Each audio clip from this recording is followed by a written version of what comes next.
If you're here, we're about to start our session on housing. Thank you for whoever it is that is dinging their glass.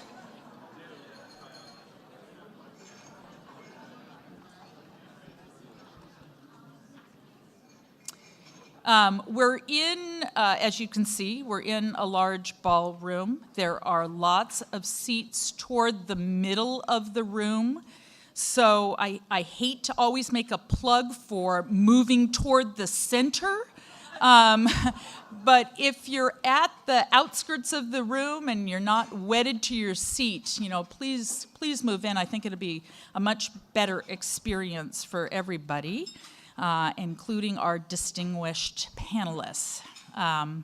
So I want to welcome everyone to the session on housing as it relates to inequality. I'm Evelyn Blumenberg. I'm a faculty member in urban planning at UCLA. I also direct the Lewis Center for Regional Policy Studies, which is located in the Luskin School. For those of you who don't know, the Lewis Center focuses on policy issues that affect the larger LA region. We work in 3 areas, so housing affordability, transportation equity, and low-wage jobs in the regional economy. So simply put, someone else came up with this, we're interested in how people live, how people move, and how people work in the LA region, with a focus on policies and plannings that address these issues as they relate to low-income families, as well as the communities in which they live. As a way of introduction, we all know, and we heard a little bit about this already this morning, that Los Angeles is large, it's diverse, which makes it a really wonderful and vibrant place to live, to work, to play, to eat. But like other regions in the country, we have extreme and growing inequality. So inequality plays itself out across multiple domains, certainly the domains in which the Lewis Center works. So in transportation, I know that's the topic of the next session. It's also an area that I work in. We see a widening divide between those with cars who have access and can take advantage to a wide array of regional opportunities, and that those without cars who have difficulty reaching the kinds of jobs and services that they so desperately need. With respect to the labor market, despite an impressive decline in unemployment rates, certainly since the Great Depression, we still see tremendous and growing inequality in earnings and wages. And then finally, getting close to this morning's panel in housing and neighborhoods, we know we're in the midst of a housing crisis. And we just heard from Zev. Those graphs were striking, right, in terms of low levels of housing satisfaction, particularly among low-income households. The housing crisis has resulted in high levels of spatial inequality, increasing homelessness, and of course growing financial burdens that put a tremendous strain on the day-to-day lives of low-income families. So our presenters are going to focus on many of these issues and hopefully give us some insights about what we can do about these issues as they relate to housing and inequality. So without further ado, I'm going to very briefly introduce our faculty presenter and our distinguished respondents. As you can see by the program, we don't have a lot of time for this session, so I'm only going to do brief introductions, and I think there are bios in your program. So we're lucky to have 3 terrific speakers this morning. Our faculty presenter, who is already on stage, is Michael Lenz. Mike has appointments in the Luskin School, both in urban planning and in public policy. He's also the associate faculty director of the Lewis Center. Mike works on research related to housing policy and neighborhood opportunity as it relates to low-income households. Becky Dennison is the executive director of Venice Community Housing. Our respondents will come up to the stage after Mike talks. So Becky has over 20 years of experience working in nonprofit management, organizational development, and community organizing around housing and homelessness and social and racial justice. She directs Venice Community Housing, an organization that works to reduce homelessness, increase affordable housing, provide social services, empower low-income residents, and advocate for policy around these issues. Finally, Leonora Kamner is Managing Director of Abundant Housing, LA. Leonora is an attorney and a longtime affordable housing advocate. Previously, she did the hard work of representing tenants who were facing eviction, and now she's turned her talents to Abundant Housing, where she advocates for additional housing production in the region, particularly related to issues of affordability. So with that, I'm going to turn things over to Mike to kick things off.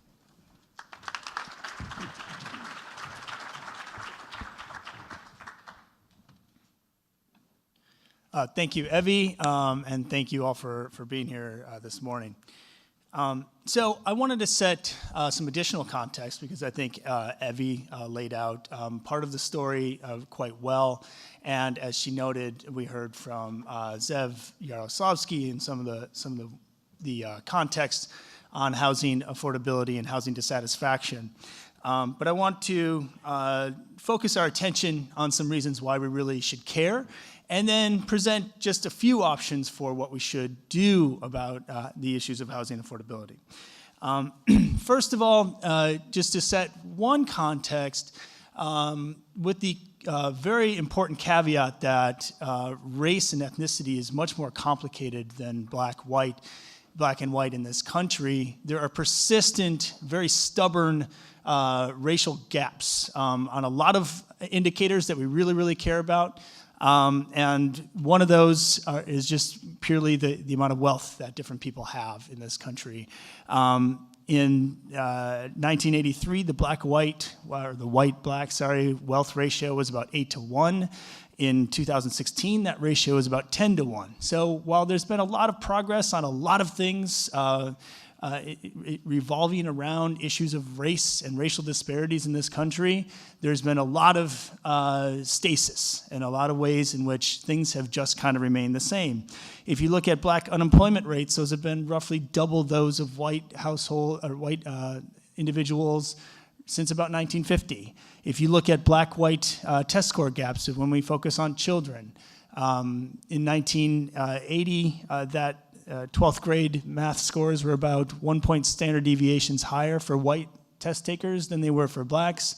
That had narrowed in recent years to about 0.9 standard deviations. Really tiny changes, and just to highlight your attention on some very important racial gaps.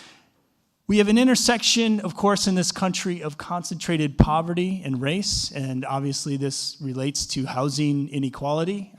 Where you live is largely about where you can afford in this country, obviously.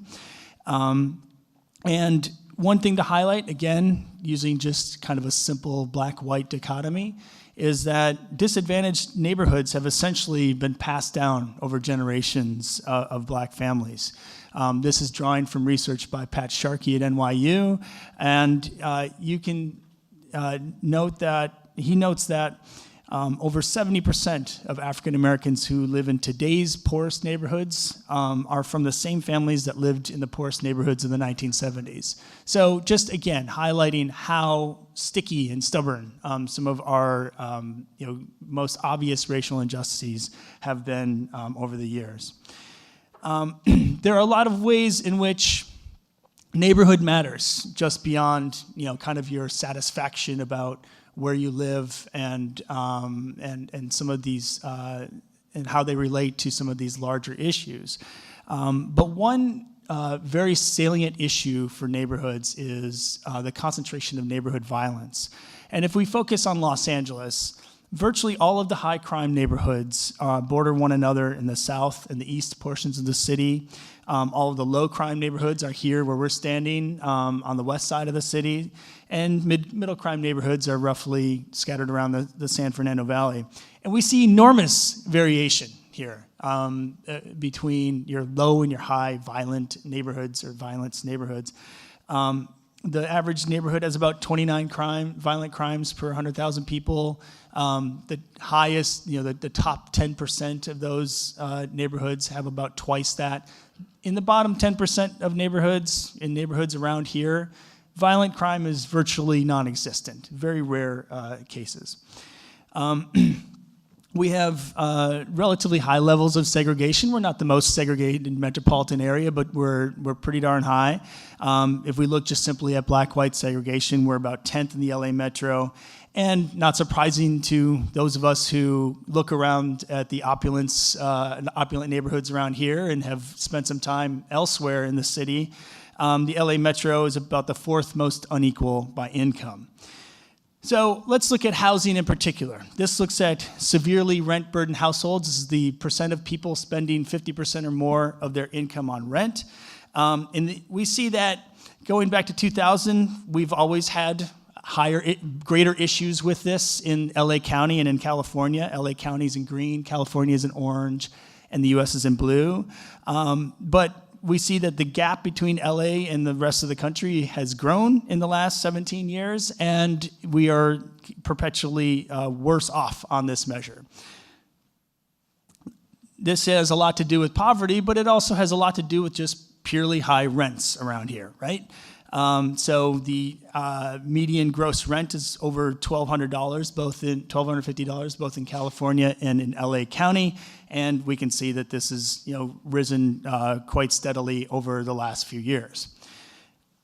I wanted to look specifically at a few neighborhoods within Los Angeles really quickly.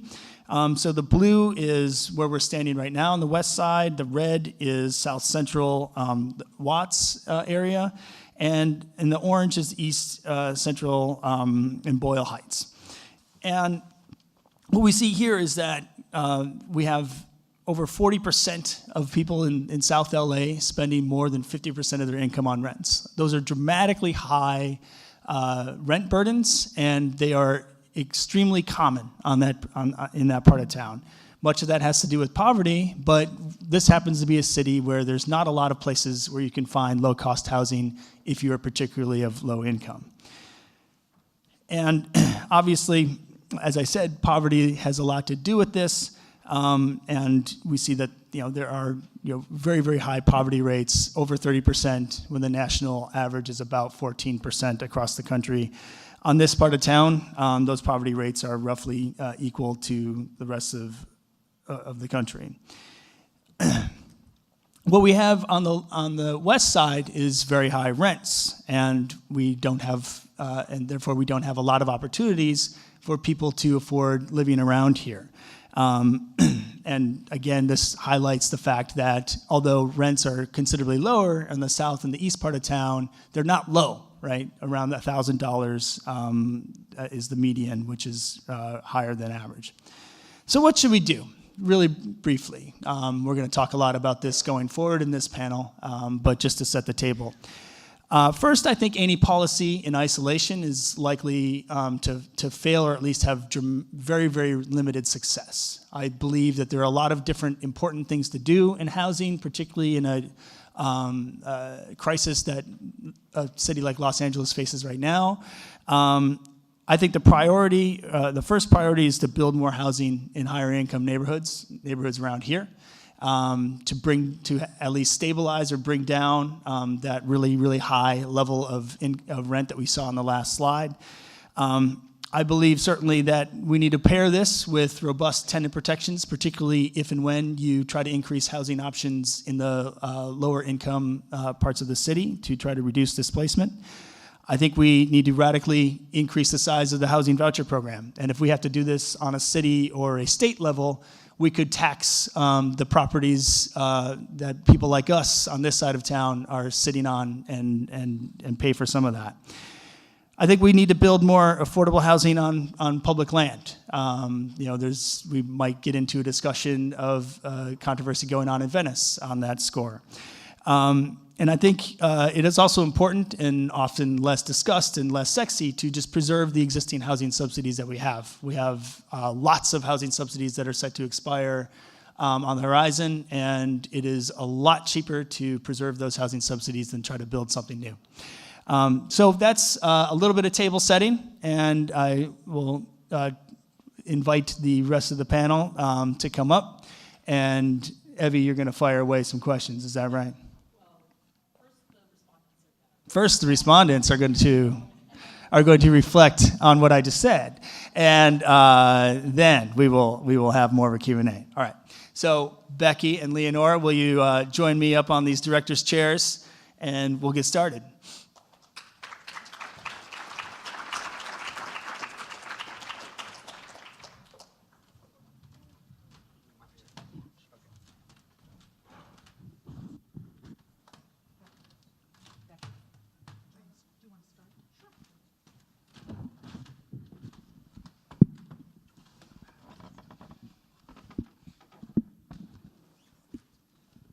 Good morning, everyone. Good morning. I thought it was going to be fine to sit in these chairs, but they're a little funky. Fall over. I'm Becky Dennison. I work with Venice Community Housing. Though the large majority of my career, for more than 20 years, I worked in downtown and South LA, and particularly with a focus on Skid Row. So working in these varied communities is quite different. My position on housing, though, doesn't change no matter the neighborhood, which is we need to build significantly more affordable housing in every single neighborhood, no matter how much is there now. We need to preserve every unit of affordable housing, whether it be subsidized or naturally occurring in the market, and we need to protect people, protect tenants, and prevent displacement. And if we did those things in combination, we'd be in a much stronger position here in Los Angeles. I think that specifically working in Venice, it's interesting, I think, in Mike's presentation, when we worked particularly in downtown and in the original kind of what they called downtown redevelopment that turned into kind of mass gentrification and displacement. City policymakers, actually policymakers up to the state level said, oh, it's better for communities to be income diverse. You should be really welcoming of market rate and luxury housing in downtown. It'll improve the neighborhood overall. And low-income communities have not seen that impact. Usually once the market rate development starts, it just rolls over communities long-term. And so there was a lot of resistance in downtown. And we would always say to policymakers, if you're really worried about non-income diverse neighborhoods, why aren't you using the same money, political power, to increase affordable housing in high-income neighborhoods? And that was close to 20 years ago. And so it's interesting that I came to Venice post-gentrification, and that's now my mantra, which is we need to build affordable housing in West Side neighborhoods. It shouldn't matter if it's more expensive. It shouldn't matter if neighborhoods think that they don't want it, because we already have affordable housing. It contributes positively to every single neighborhood, and it certainly transforms people's lives. And so that's what we're really working on right now at VCH, and I think regionally in the affordable housing, and particularly the supportive housing field, where a lot of funds are flowing in to do housing for folks experiencing homelessness. We are seeing this push to do things faster, cheaper, let's get the money spent. And so if you look at where housing is being sited, and particularly supportive housing, it is just through the central core of LA and into South LA. You'll see a little blip in Venice for one project we have funded. We do have a couple of city land properties that have been allocated in Venice but not approved and not funded yet. And so there's a little bit of things happening, but that's, again, pretty particular to Venice. If you look at other neighborhoods throughout the West Side and into most of the Valley and into other high-income neighborhoods, we're just not seeing that development.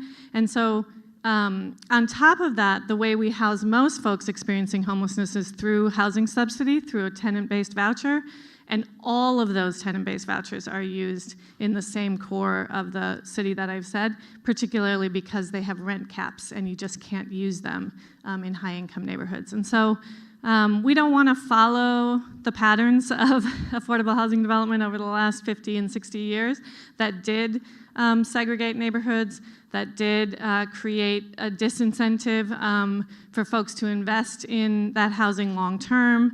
And so I still firmly believe that all of the housing that's been cited in other neighborhoods is positive, is needed, should not be eliminated. It just needs to be supplemented by ensuring that neighborhoods across the city are served. And I think most developers, neighborhood-based developers who started out in low-income communities and used affordable housing development as a tool to preserve neighborhoods and prevent gentrification. For those neighborhoods that have now turned, most people have become regional developers because of the cost of land, because of the ease of development, and I'm just encouraging us to, I can't have 10 minutes, right? I have 5 minutes total, right? Got you. All right, because I was just about to finish. And so VCH is firmly committed to not becoming a regional developer, that we think that if we don't develop on the west side, almost nobody will. We have significant low-income communities remaining, we have significant homeless communities remaining, and we have a commitment to restoring some of the income and racial diversity in our neighborhoods. Hi, everyone. I'm Leonardo Garcia. I'm Managing Director of Abundant Housing LA. And just a bit about Abundant Housing LA. We're a pro-housing organization that's dedicated to changing the culture of Los Angeles around housing, and to change that culture to understand the benefits of more housing, and in particular, dense multifamily housing with affordable housing as well. And so we focus on the three main benefits of more housing, and those are more affordability, livability, and environmental sustainability. In terms of affordability, we need, as has been said already many times, we need more housing production in order to prevent costs from skyrocketing, and that is a way that we can really drive the creation of more affordable housing creation. And then in terms of livability, by having more dense multifamily housing, there's more diversity, there's less car dependence, and there's more traffic for retail and commercial. It just makes our neighborhoods more vibrant and diverse and livable. In terms of sustainability, more dense multifamily housing helps reduce our car usage, and it also helps preserve green space. So those are our three main benefits of housing that we focus on. And I just wanted to talk a little bit about the history of single-family zoning in Los Angeles, and the fact that it comes from this legacy of racism.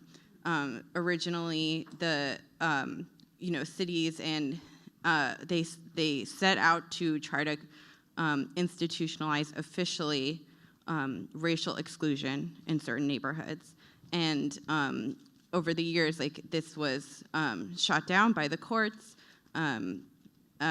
Because they explicitly had the motivation of trying to exclude non-white people. And how those cities eventually got around this was by instead just using single-family zoning. And single-family zoning didn't have the express purpose of excluding non-white people, but that was really the goal, and the kind of language that was used around this push to have single-family zoning was to preserve neighborhood character. And I think that that's really important, because that's the kind of language that is still very much a part of our ideas about housing in Los Angeles. And I think that we have to sort of examine and unpack that every time we hear it. What is it about multifamily housing that is out of character? What do people really mean by that?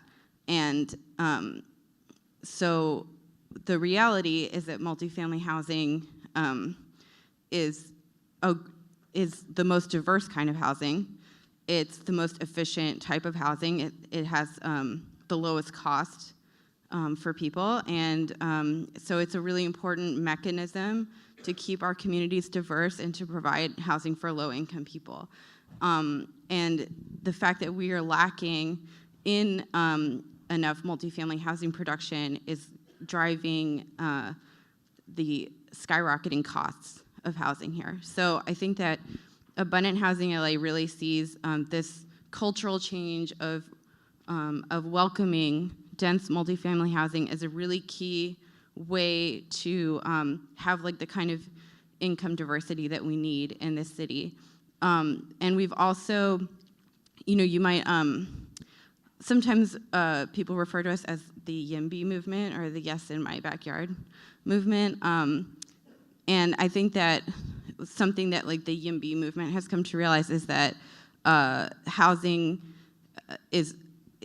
there are so many different facets to our housing crisis that just the production of multifamily housing alone is not the answer to all of our problems. So we try to work in partnership with other organizations, for example, United Way and Inner City Law Center, to make sure that the kinds of new multifamily housing production that we need is done in a way that preserves low-income communities at risk of displacement and protects tenants. And so by working with different groups and like with this holistic approach, I think that's the way that we're gonna preserve the kinds of communities that we need to preserve, but also increase our multifamily housing and the diversity that that's gonna bring.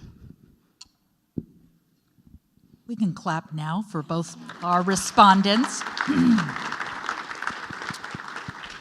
Okay, I'm gonna just take 1 minute to summarize and use my moderator discretion to ask one kickoff question, and then I'm gonna open it up. I think that both the microphones on either side of the room are live, so you could think about the kinds of questions that you have for all three of our panelists. So what we've heard so far this morning is that we have inequality, that we have a housing crisis, and I think you probably knew both those things before you stepped foot in this room this morning. In terms of trends, we heard from Mike that really when we were thinking about the sort of aggregate, the big trends, little has changed sort of over time. That we do see some major disparities, spatial disparities across neighborhoods in a whole variety of measures of inequality. So segregation, crime, poverty, the rent burden. And that we've also heard from Becky that our affordable subsidized housing is also spatially sort of concentrated. So there's a huge variation when we think about that as well. We heard from all three panelists that know that I always used to say, this is true from my area, there's no one-size-fits-all solution, right? So we heard from all our panelists that there's not a single policy out there that is going to address this crisis. And then finally, and I am getting to my question, that is on the policy side of things. So there were a lot of sort of various approaches that were mentioned, and I'm sure we'll come back to many of them in the questions that you all have. But all three of our panelists focused on at least part of the solution is going to be the production of housing in higher income neighborhoods, including here on the west side. And the pluses, we desperately need the housing, so we have a desperate housing need. And the merits also focus on the benefits of living in very diverse communities by income and by race. So this last point, which we talked about sort of very generally, is I'm very interested in what you think are the priority approaches toward increasing the supply of affordable housing in higher income sort of neighborhoods throughout the region, since you all three focused on that. And then we'll open things up. Me first. Is this? Yeah, here we go. The priority for that, I think, the main problem here is that when Venice goes decades, when other neighborhoods around the west side go decades without adding any new population, yet the region is growing and demand for living in the region is growing. That has really important spillovers into other neighborhoods that tend to absorb that new population in different ways, often it ends up being that people who can afford to live in adjacent neighborhoods or neighborhoods across town push out people that had lived there for a long time. That's at least one mechanism that results in opposition to new housing around here. So what is the priority? You know, of course we want, you know, those of us who really get into this business about housing affordability and analyzing urban problems because we care about the outcomes for those that don't have as much as the rest of us. For those of us that care about that, you know, the priority, of course, is to have enough housing options that are affordable, right? And, you know, it doesn't take a developer or a housing analyst to tell you that if we build new housing around here, it's probably not going to be particularly affordable. So the priority, you know, should be to build housing, but with attention to and finding forms of subsidy that will allow us to build housing or set aside housing that's going to be affordable for people of different income levels. You know, there are a few ways to do this. You know, one is to allow a greater diversity of housing types, right? So if we say that large swaths of the West Side are not open for business for any type of multifamily development, then the multifamily development that does occur will tend to be built in very small parts of the city, and will have to be of a very, very high density. Often that ends up being very costly. So if you allow duplexes, triplexes, you know, 4-unit buildings in a greater, over a greater array of neighborhoods that are currently single-family zoned, you have a chance at least of not creating exorbitantly expensive places to live. But then, of course, that does not necessarily directly help people who don't have much. And for that, we need forms of subsidy. You know, the city passed a linkage fee last year, I believe. There are increasing sources of money, or at least allowances, for setting aside units for lower income households, but we need a lot more of that in most of the metropolitan areas of this state, and certainly in Los Angeles.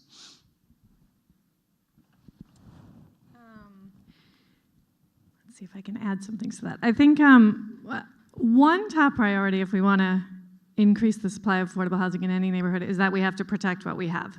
So most times Los Angeles and most neighborhoods in Los Angeles are sort of digging themselves out of a hole. So people are, for example, very up in arms that there might be about 200 affordable housing units in development in Venice, when 0 have been built for 20 years, first of all, and hundreds have been lost during that time. So if we're not protecting what we have, we'll never increase. And that's true across every neighborhood in Los Angeles. We're always in the deficit because we lose more than we build each year. That's starting to change a little bit with some of the inclusionary and transit policies, but so that would be my first priority. And secondly, I mean, we have a supply side problem at every level except luxury housing, and luxury housing is all that gets built. So we have to have more streamlining policies, more by right policies, more overrides of exclusive or blatantly racist community plans and land use tools. In any other kind of crisis, government responds with relaxed efforts and emergency efforts, and we need those emergency efforts. We need more by right and streamlining processes. If there's a good project and a responsible development that is affordable at a variety of levels, but non-luxury, we need to promote that and allow it. I think I could just add a little bit about, what is the culture in places like Venice and on the West Side that's contributing to this problem. I think that, Venice and West Side neighborhoods tend to be places where people consider themselves liberal and they consider themselves to not be racist. I think that they are people that genuinely care about those issues. But then when, affordable housing or housing development comes to their neighborhood, then this new attitude comes out where it's, yes, we need more affordable housing, but just not in my neighborhood. And so I think that it's really important to pay attention to that kind of attitude that's so prevalent, and sort of examine it. And I think that it's worth noting that, in Venice, there's actually been a reduction in the total number of housing units over the years. And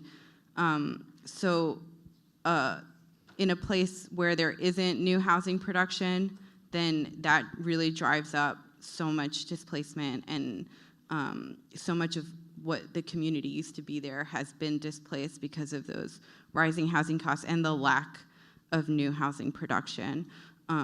And so, when people are, I think you'll hear concern in those neighborhoods about preserving their neighborhood and preserving their character, but when we're seeing this kind of this huge amount of displacement and gentrification, what is really being preserved by not having new housing production? The change is happening, and it's very negative change that's fundamentally going to erase the culture and the community that was there. And so there needs to be more attention to the fact that the new housing production and adding units to Venice, especially affordable housing units, is not going to is actually going to help Venice preserve more of the character that's important, which is the diversity and those communities there. Thank you. Great, thanks. So we'll start with questions from you all. And could you just briefly introduce yourself before asking your question? So I'll start on the left. Hello.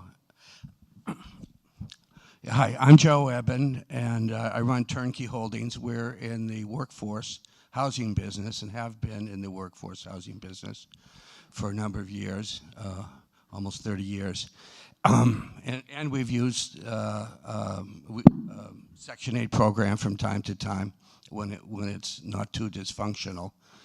And I would say that all the comments from the panel are focused on the supply side in a densely populated city that is virtually built out without a lot of upzoning.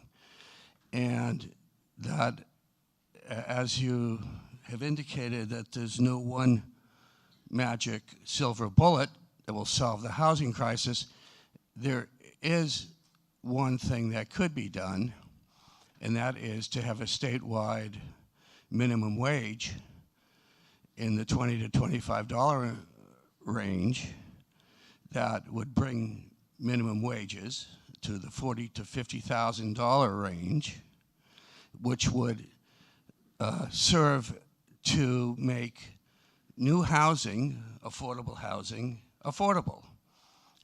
Because if these units would rent for with some subsidies for $1,600, $1,700 a month, and they would be in the 30 to 35% of income for the tenants. So that is a silver bullet that nobody's talking about, which is to get wages up. So that's my comment. And the other, I'll say one more thing on. There's that split tax roll that's coming up, which is very unpopular to, obviously, real estate people, to dismantle Prop 13 for commercial real estate. And I own commercial real estate as well, and we operate it, and we're in favor of the split tax roll because money will go to education. However, some of that money could go into housing vouchers. And so that's, thank you. More money needs to go into housing vouchers of all kinds in order to get people to a place where they can afford housing at market rate, because government is not going to solve the problem. So let's have my point of view. I want to make sure we're almost at the end of the session, so I want to make sure we get a few more questions. Maybe one of our panelists can respond to your question, and also maybe think about the role of the state more generally as it relates to affordable housing. Well, so I'm no labor economist, but I think like a $25 minimum wage might get past the tipping point of like when you might have some negative labor effects on employment and labor supply. But if you raise wages raise wages across the board without increasing the supply of housing, you're going to bid up the price of housing. So if you talk about raising the minimum wage and upzoning, I'm your buddy. If you talk about raising the minimum wage, okay, cool. I like low-income people earning more. But if you do that without upzoning, I think we have housing problems. And then very briefly, if you're talking about increasing, if you're talking about doing away with parts of Prop 13 that's going to leave us more money for housing vouchers, I am also very much your buddy.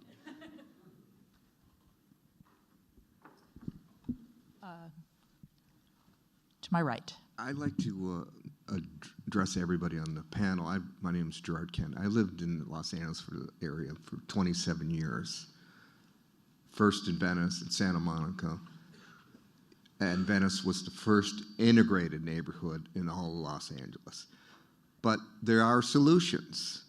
But they haven't enforced the conversion of rental properties on the Venice Boardwalk in Venice into hotels. Friends of mine were getting paid, said, hey, I'm moving because I'm getting $20,000. I said, where are you going to go with $20,000? That hasn't been enforced. Downtown LA, when everybody fled downtown LA, and Thomas Gilmore, and he was the first one to convert office building into lofts. They're converting his first one that he had into hotels. So that's why you're losing housing. Because since Garcetti's been a councilman, I tell people we need a new regime. Run for office and get rid of these people who don't know what they're doing. Because they're just doing it over. There's not even, when the apartments are sold, they're not even up the code. And they get to jack the rents up. But one last thing. All four of you on the panel, there is a councilman on this LA City Council who is doing something. His name is Joe Buscaniano. He's from San Pedro District. You do not build all low-income housing. You include market rate. He went down. There's projects in San Pedro and all in this district. I wish you guys to go and tour where there's market rate included with low-income housing. You do not create ghettos like you did downtown in Oakwood. So the question is, have you visited his district and seen that there are solutions, and why haven't the conversion of apartments being converted into hotels in downtown LA and Venice Beach? Okay. Why hasn't it been enforced? Yeah, so why don't we talk about the issue of conversion? Yeah, so I think I said a couple of times, protect what we have, and there are a lot of tenant organizers and other housing organizations, ourselves included, fighting to stop illegal conversions and restore illegal conversions. We're about, hopefully, to get one full building back on the Venice Boardwalk. But it is a problem in the city, is that there are not strong enough laws to protect housing, and there is a lack of enforcement, and it takes a lot of organizing to protect those units. I do just want to say about mixed income housing. Absolutely, anywhere we get affordable housing is a good idea. 100% affordable housing, though, does not create ghettos. And we should not be afraid of 100% affordable housing or even 100% low-income neighborhoods if we invest in them in the same way. So San Pedro has not solved its housing and homelessness crisis, though there are some good examples there. So, my apologies. I've been told that we're at the end of the session, and I know that there's a long line of individuals waiting to ask questions. And clearly, in less than an hour is not enough time to tackle our housing affordability issues. But We're almost there. Let's keep going. Everybody sit But down. what we can do is thank our wonderful panelists, and if you have individual questions, perhaps they'll be around to answer them. Thanks very much, everybody.